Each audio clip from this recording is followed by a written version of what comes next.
Welcome to the Olive Grove podcast. Great to be here. Today, we're really diving into 1 Kings chapter 1. It's a fascinating piece of history. Absolutely. It covers the succession of King David, a really pivotal moment for ancient Israel. Yeah, and our mission, let's say, for this deep dive is to unpack all that drama. You know, the power struggles, the family stuff. The key players, yeah. We'll be drawing heavily from the MCS 1 Kings study material, which gives some great insights. It really does. So, okay, setting the scene, David is old, he's frail, and the big question is looming.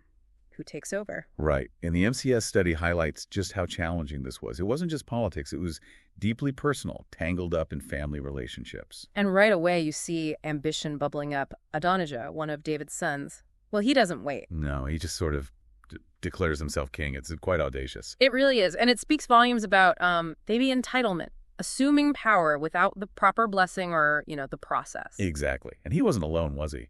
The study points out he had some heavy hitters backing him. Yeah, Joab, the military commander, and Abiathar, the priest. So this was a serious bid for power. It shows you the shifting loyalties as David weakened. It makes you wonder, what was Adonijah thinking? Was it just, I'm the eldest surviving son, it's mine? Or something else? Maybe a bit of both. And perhaps sensing a power vacuum, like you said earlier, impatience, maybe? Could be. Meanwhile, though, you've got others working behind the scenes. Bathsheba, Solomon's mother. And Nathan the prophet. Yeah. The MCS commentary really praises their wisdom and courage, definitely. Yes, Nathan is crucial here.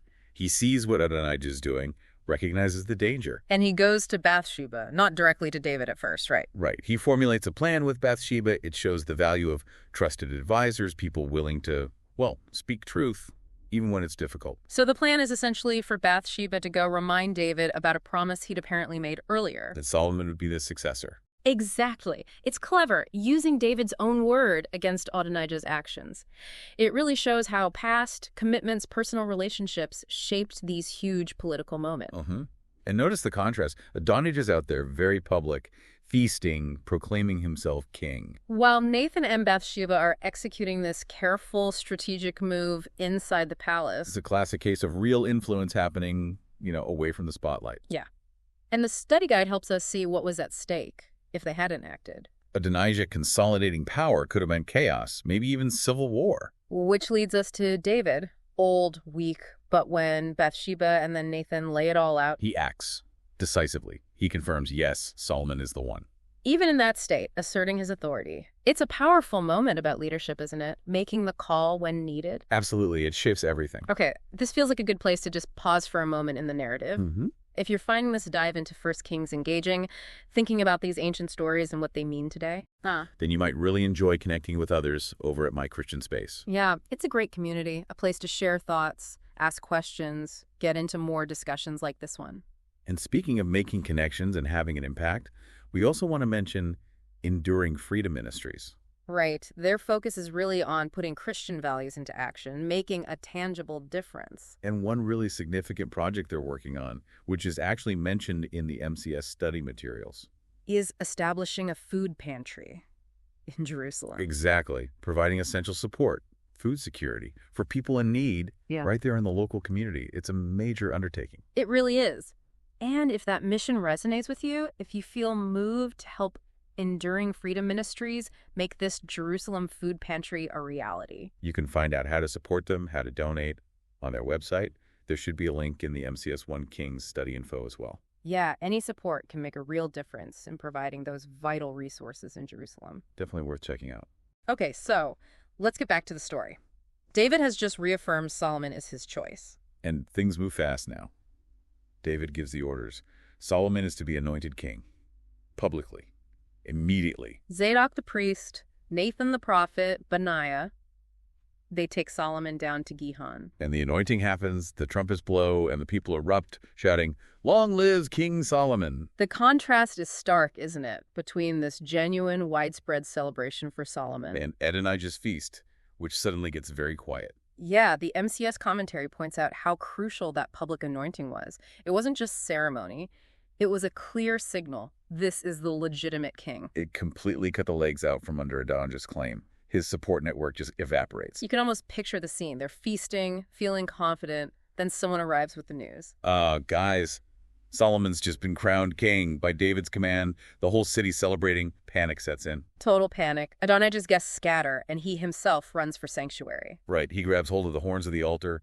A desperate move, basically pleading for his life. From would-be king to supplicant in, a matter of hours? It's a stunning reversal. It really is. And this whole chapter, 1 Kings 1, it just lays bare so much about, leadership transitions. And ambition. The dangers of unchecked ambition. Definitely. And the difference between assuming power and being granted authority through legitimate, established means, or in this case, divinely guided means, ultimately. We see the consequences of Adonijah acting presumptuously, contrasted with the wisdom and, frankly, the courage of Nathan and Bathsheba. And David's final, crucial act of leadership. So we've walked through this intricate first chapter.